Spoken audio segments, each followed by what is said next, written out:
Assalamualaikum guys, hope so you are fine and your study going well. Now I am here to tell you about how to study neuroanatomy and CNS physiology. ठीक है, जो न्यूरोएनाटमी है आपकी वो और जो आपका CNS फिजियोलॉजी का टॉपिक है, ठीक है, वो दोनों ऑलमोस्ट सेम है. ठीक है, तो ये MBBS second year and first year BDS इन दोनों के लिए इम्पोर्टेंट है. ठीक है, इसमें से बहुत ज़्यादा पेपर भी आता है और लेकिन जो BDS फर्स्ट ईयर है ना उसके लिए क्लिनिकल न्यूरोएनाटमी जो है आपकी उसकी जो मार्किंग है, मार्क ऑफ डिस्ट्रीब्यूशन है वो कम है. ठीक है, इसमें से कम पेपर आता है, ऑलमोस्ट 6 मार्क्स का पेपर इसमें से आता है. ठीक है, बाकी आपका पेपर जो है हेड एंड नेक में से आता है, हिस्टो का ज़्यादा पोर्शन आ जाता है. ठीक है, तो आपने क्या करना है कि इसको उसी तरीके से याद करना है. बहुत से बच्चे जो हैं वो सिर्फ पास पेपर कर जाते हैं, वो लक पर डिपेंड करता है कि सिर्फ पास पेपर में से एक दो क्वेश्चन आ जाए और उन्होंने कर लिया. ठीक है, लेकिन MCQ के लिए भी आपको एक दफ़ा बुक को गो थ्रू करना पड़ता है. ठीक है, तो आपको मैं जो है वो ट्रिक्स बताऊंगी कि आपने किस तरह से CNS फिजियोलॉजी और न्यूरोएनाटमी इन दोनों को जो है वो करना है. ठीक है, मतलब इस पर आपने ज़्यादा, क्योंकि जो CNS फिजियोलॉजी है उसका बहुत ज़्यादा पोर्शन है BDS फर्स्ट ईयर में भी और MBBS में भी. ठीक है, तो CNS फिजियोलॉजी आपने अच्छे तरीके से करनी है और न्यूरोएनाटमी MBBS के लिए बहुत इंपॉर्टेंट है. उनको इनका ऑलमोस्ट सारा सिलेबस इन्वॉल्व होता है और उनके मार्क्स ऑफ डिस्ट्रीब्यूशन भी ज़्यादा है. ठीक है, और लेकिन जो BDS फर्स्ट ईयर है उसकी कम है, तो उस लिहाज से आपने अपनी तैयारी करनी है. ठीक है, तो आज मैं आपको जो है वो बताऊंगी कि आपने किस तरह से पढ़ना है. Let's start. ये कंटेंट्स लिखे हुए हैं. ठीक है, इसमें से इधर से पहले आपको थोड़ा सा मैं गाइड कर देती हूँ कि आपने कौन कौन से टॉपिक को जो है वो ज़्यादा टाइम देना है और कौन से टॉपिक्स जो है उनको आपने कम टाइम देना है. ठीक है, जो चैप्टर नंबर 1 है इंट्रोडक्शन और organisation of the nervous system, इसमें से आपको चीज़ों का पता होना चाहिए कि central and peripheral nervous systems जो हैं वो क्या है, मतलब इनकी डिस्ट्रीब्यूशन थोड़ी सी आपको पता होनी चाहिए, इनकी डेफिनेशंस के बारे में आपको पता होना चाहिए. इसमें टेबल्स लिखे हुए हैं, उनको बस आपने एक दफ़ा गो थ्रू कर लेना. ठीक है, ये इतना इंपॉर्टेंट नहीं है और ना इसमें से आता होता है. ठीक है, उसका न्यूरॉन्स एंड न्यूरोक्लिया, इसके में आपको जो है न्यूरॉन्स का पता, डेफिनेशन वगैरह पता होनी चाहिए, इनके फंक्शंस पता होना चाहिए, न्यूरोक्लिया का डेफिनेशन फंक्शंस पता होना चाहिए. ये जो दो चीज़ें हैं ना कि ऑलमोस्ट आपकी CNS फिजियोलॉजी जो है वहाँ से ही कवर हो जाती हैं.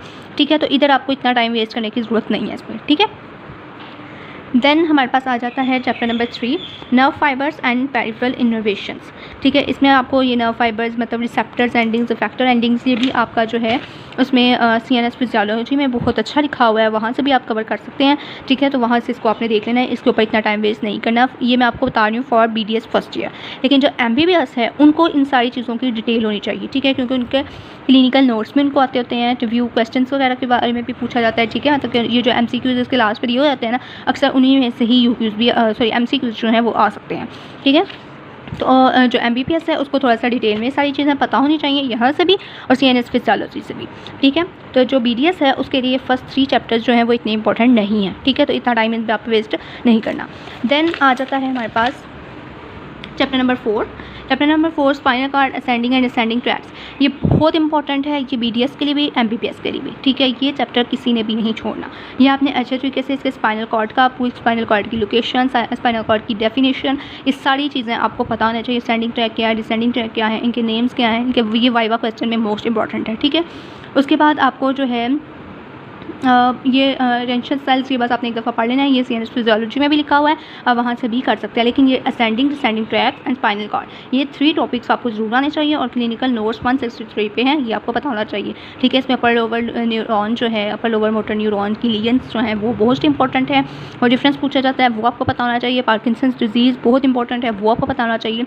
ठीक है, तो ये चीज़ें हैं, ये इंशाल्लाह ताला मैं आपको जो है नेक्स्ट वीडियो में चैप्टर वाइज जो है सारी डिटेल भी बताऊंगी. आपने वो ज़रूर वीडियोस देखनी है, चैनल को सब्सक्राइब कर लेना है ताकि नई जो वीडियो आप बने वो आपको मिल जाए. ठीक है, उसके बाद आगे जाता है chapter number 5 brain stem. Brain stem में स्कल एनाटमी, क्रेनियल कैविटी, ये जो है स्कल एनाटमी ये आपने उसमें BT84 या हेड एंड नेक जो है उधर से ही कवर कर ली होगी, कुछ ने KRM यूज़ की होगी. ठीक है, तो ये हेड एंड नेक में कवर हो जाती है. क्रेनियल कैविटी का चैप्टर जो है ये भी उसमें दिया हुआ है हेड एंड नेक वाले में, उधर से भी आप कर सकते हैं. लेकिन जो MBBS है उसने यहाँ से भी क्रेनियल कैविटी पढ़नी है. ठीक है, और BDS के स्टूडेंट्स जो हैं वो एक दफ़ा रीड आउट कर लें. ठीक है, लेकिन उनका से जो है हेड एंड नेक से वहाँ से ही कवर हो जाता है.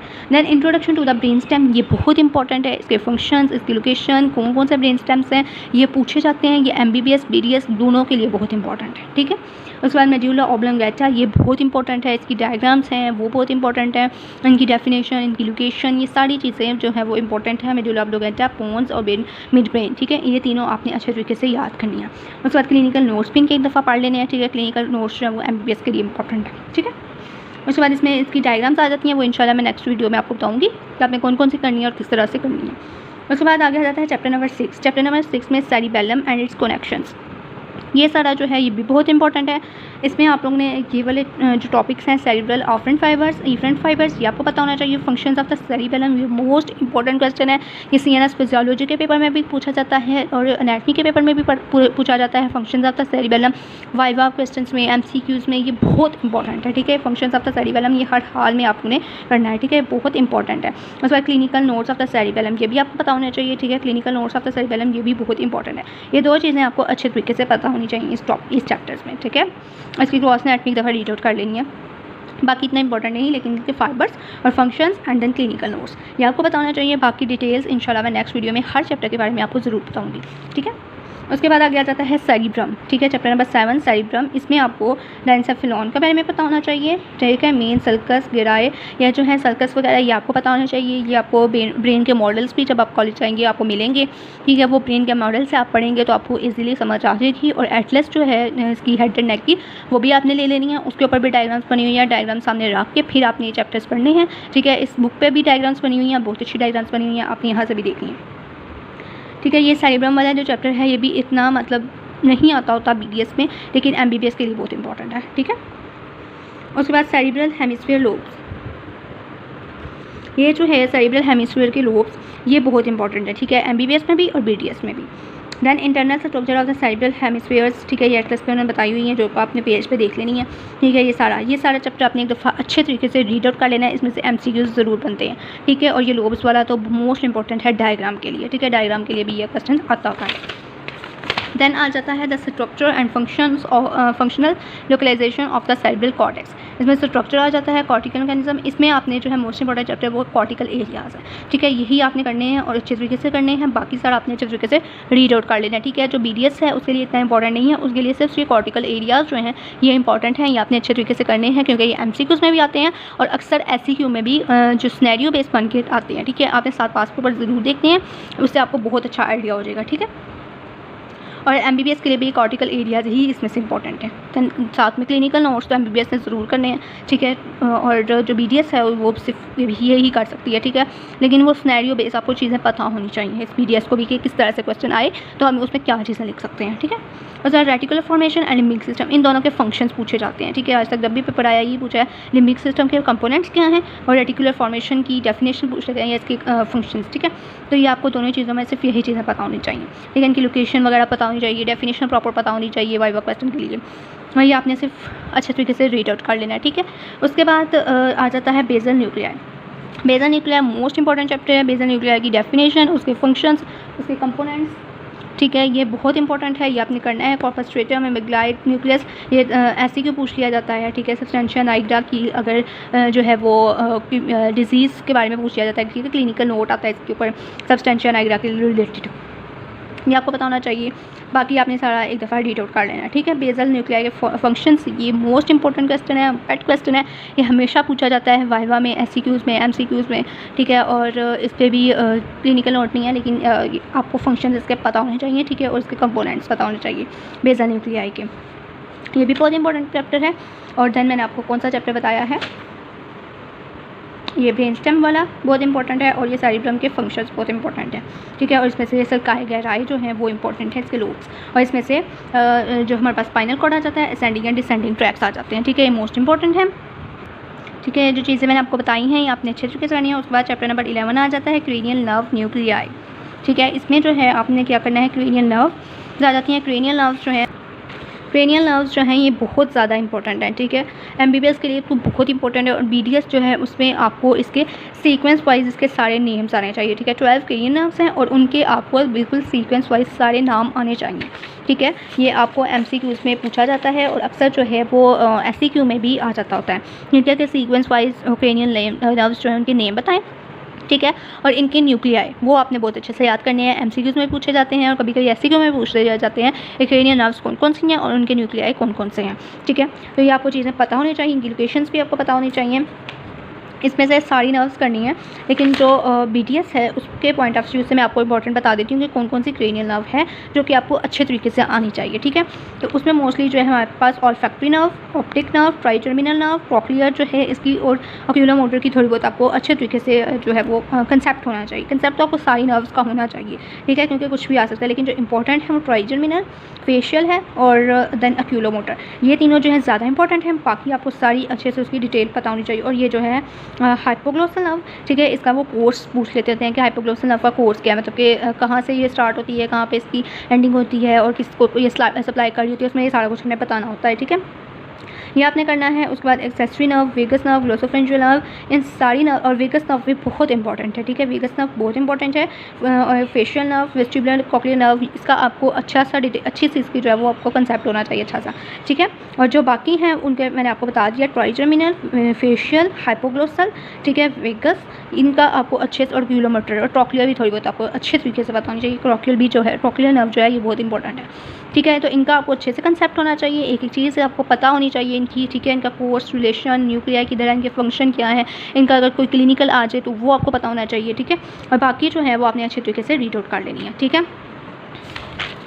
और इनके जो कोर्स एंड रिलेशंस हैं ना, वो कुछ जो BT है उस पर बहुत अच्छे बने हुए हैं, मतलब शॉर्टकट से बने हुए हैं। अगर आपको SCQ आ जाए तो आप वहाँ से देख के मतलब कि आपको वो फ्लो चार्ट आपको पता होना चाहिए। जैसे कॉन्टेंट्स ऑफ आई है, उसमें हमारे पास थर्ड क्रेनियल नर्व भी है, सिक्स्थ भी है, फोर्थ भी है, उन तीनों के कोर्स एंड रिलेशंस बने हुए हैं, ठीक है। तो टंग वाला है, उसमें 12 हाइपोग्लोसल नर्व जो है उसके कोर्स एंड रिलेशन लिखा हुआ है।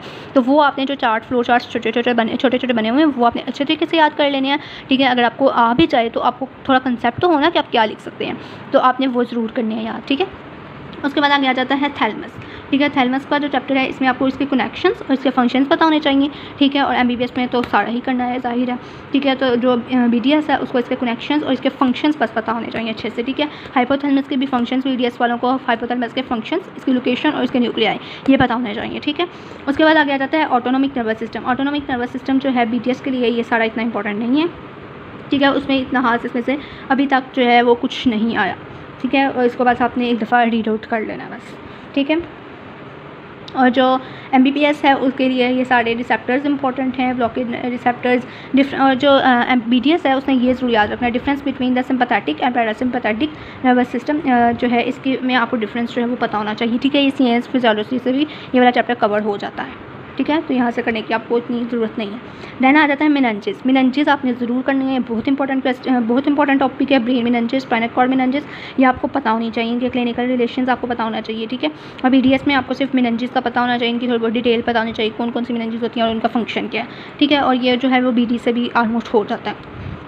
Then ventricular system and cerebral fluid, इसमें जो BDS है उसको वेंट्रिकुलर सिस्टम्स का पता होना चाहिए। वेंट्रिकल्स इतने इंपॉर्टेंट नहीं है उनके लिए, लेकिन कभी कभी जो है इसमें से SCQ आया होता है, ठीक है। फोर्थ वेंट्रिकल जो है वो इंपॉर्टेंट है ज़्यादा, ठीक है। और बाकी भी आपने अच्छे से रीड आउट कर लेना है। और सेरेब्रल फ्लूइड, ठीक है, CSF, ये बहुत इंपॉर्टेंट है। इसका जो कोर्स एंड रिलेशन है वो बहुत इंपॉर्टेंट है, ये आपको पता होना चाहिए, आपने ज़रूर करना है, ठीक है। ब्लड ब्रेन बैरियर, इसकी आपको डेफिनेशन पता होनी चाहिए और इसका थोड़ा बहुत क्लिनिकल रिलेशन पता होना चाहिए, ठीक है। जो BDS है उसमें CSF इंपॉर्टेंट है, ब्लड ब्रेन बैरियर जो है इसकी डेफिनेशन इंपॉर्टेंट है, और वेंट्रिकल्स की आपको डायग्राम भी इंपॉर्टेंट है, फोर्थ वेंट्रिकल इंपॉर्टेंट है, और बाकी जो है उनका आपको थोड़ी बहुत लोकेशन का और उसके पार्ट्स का पता होना चाहिए।